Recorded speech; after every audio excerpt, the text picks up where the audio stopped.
Today I am explaining about the environmental chemistry. This is the last chapter of class 11. It includes environmental pollution, atmospheric pollution, tropospheric pollution, global warming, acid rain, smoke, the ozone hole, water pollution, international standards for drinking water, soil pollution, waste dumping, strategies to control environmental damage, green chemistry in day-to-day life. Now, introduction. The term environment literally means surrounding. It comprises of the following four major components: the atmosphere, hydrosphere, lithosphere, and biosphere. Environmental chemistry is the branch of chemistry or the science which deals with the chemical phenomena occurring in the environment, that is, study of origin, transport, reactions, effects and fates of chemical species in the environment. Environment pollution. Environment pollution is the effect of undesirable changes in our surroundings that have harmful effects on plants, animals, and human beings. A substance which causes pollution is known as pollutant. Pollutants can be solid, liquid, or gaseous substances present in the greater concentration than in natural abundance and are produced due to human activities or due to natural happenings. Atmospheric pollution. Air pollution is defined as the addition of undesirable material into the atmosphere either due to natural phenomena or due to human activity on the earth, which adversely affect the quality of air and hence affect the life on the earth. It is also known as atmospheric pollution. Atmospheric pollution is generally studied as tropospheric or stratospheric pollution. Tropospheric pollution. Tropospheric pollution occurs due to the presence of undesirable solid or gaseous particles in the air. The following are the major gaseous or particulate pollutants present in the troposphere, that is, gaseous air pollutants. These are oxides of sulfide, hydrocarbons, ozone, and other oxidants. Second, particulate pollutants. These are dust, mist, fumes, smoke, etc. Gaseous air pollutants. Oxides of sulfur. Oxides of sulfur are produced when sulfur-containing fossil fuel is burnt. The most common species, sulfur dioxide, is a gas that is poisonous to both animals and plants. It has been reported that even a low concentration of sulfur dioxide causes respiratory diseases. However, the presence of particulate matter is polluted air catalyst the oxidation of sulfur dioxide to sulfur trioxide. Now you can see how these reactions are taking place. When sulfur dioxide reacts with oxygen, it forms sulfur trioxide. When sulfur dioxide reacts with ozone, it forms sulfur trioxide and oxygen is released. When sulfur dioxide reacts with H2O2, then acid is formed. Now, second types of oxides, that is oxides of nitrogen. Dinitrogen and dioxygen are the main constituents of the air. These gases do not react with each other at the normal temperature. At high altitude, when lightning strikes, they combine to form oxides of nitrogen. The NO2 is oxidized to nitrate ion. When fossil fuel is burned, dinitrogen and dioxygen combine to yield significant quantities of nitric oxide and nitrogen dioxide. When N2 reacts with oxygen, NO is formed, that is at around 1483 Kelvin. When nitric oxide reacts with oxygen, nitrogen dioxide is formed. When nitric oxide react with ozone, nitrogen dioxide and oxygen is released. The third component which causes pollution, that is hydrocarbons. Hydrocarbons are composed of hydrogen and carbon only and are formed by incomplete combustion of fuels used in automobiles. Hydrocarbons are carcinogenic, that is, they cause cancer, they harm plants by causing aging, breakdown of tissues, shedding of leaves, flowers and twigs. Fourth type of pollutant, that is oxide of carbon. Carbon monoxide. Carbon monoxide is one of the most serious air pollutants. It is a colorless and odorless gas, highly poisonous to living beings because of its ability to block the delivery of oxygen to the organs and tissues. It is mainly released by automobiles. It binds to the hemoglobin and form the carbohemoglobin, which is about 300 times more stable than the oxyhemoglobin complex. This results in headache and weak eyesight, nervousness and cardiovascular disorder. Second component of carbon, that is carbon dioxide. Carbon dioxide is released into the atmosphere by respiration, burning of fossil fuels for energy and by decomposition of limestone during the manufacture of cement. Normally it is about 0.03% by volume of the atmosphere. Green plants need carbon dioxide for photosynthesis and they in turn emit oxygen, thus maintaining the delicate balance. The increase in amount of carbon dioxide in the air is mainly responsible for global warming. Now, what is global warming and greenhouse effect? About 75% of the solar energy reaching the earth is absorbed by the earth's surface, which increases its temperature. The rest of the heat radiates back to the atmosphere. Some of the heat is trapped by gases like carbon dioxide, methane, ozone, chlorofluorocarbons and water vapor in the atmosphere. Thus they add to the heating of the atmosphere. This causes global warming. Just as the glass in the greenhouse holds the sun heat near the earth's surface and keeps it warm, this is called natural greenhouse effect. Causes of global warming. Increase in concentration of carbon dioxide, which is emitted by automobiles, industries, etc. Increase in concentration of methane, which is emitted when vegetation is burnt, paddy fields, coal mines, etc. Increase in concentration of CFC, which is commonly produced or emitted by refrigerators and ACs, etc. Now, acid rain. This is the most important factor for the pollution. Acid rain, we are aware that normally rainwater has a pH of 5.6 due to the presence of hydrogen ions formed by the reaction of rainwater with carbon dioxide present in the atmosphere. When water and carbon dioxide react together, they form carbonic acid. Carbonic acid decomposes and produces hydrogen ions and bicarbonate ions. When the pH of the rainwater drops below 5.6, it is called acid rain.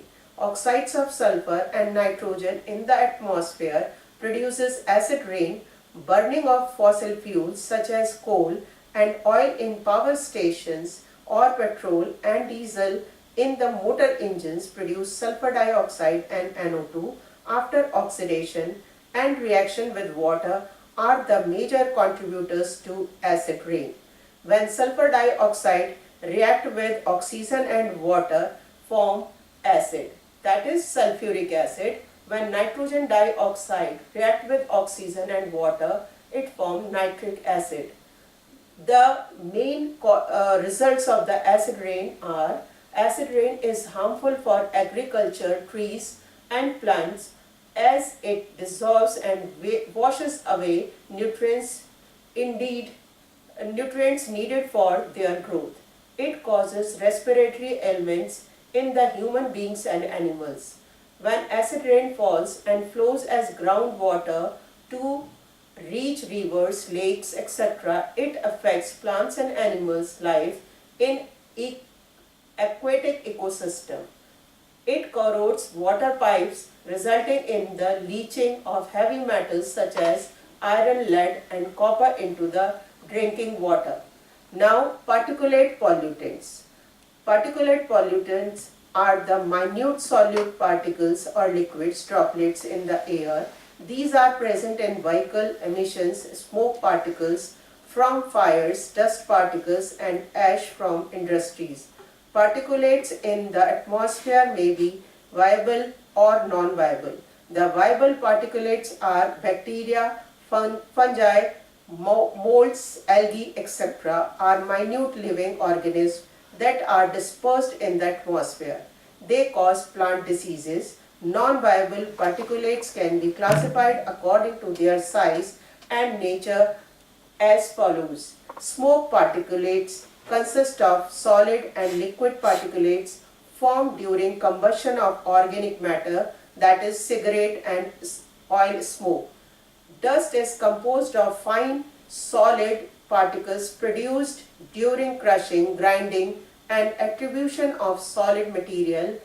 Sand from sandblasting, sawdust from woodworks, cement, and fly ash from bacteria, etc.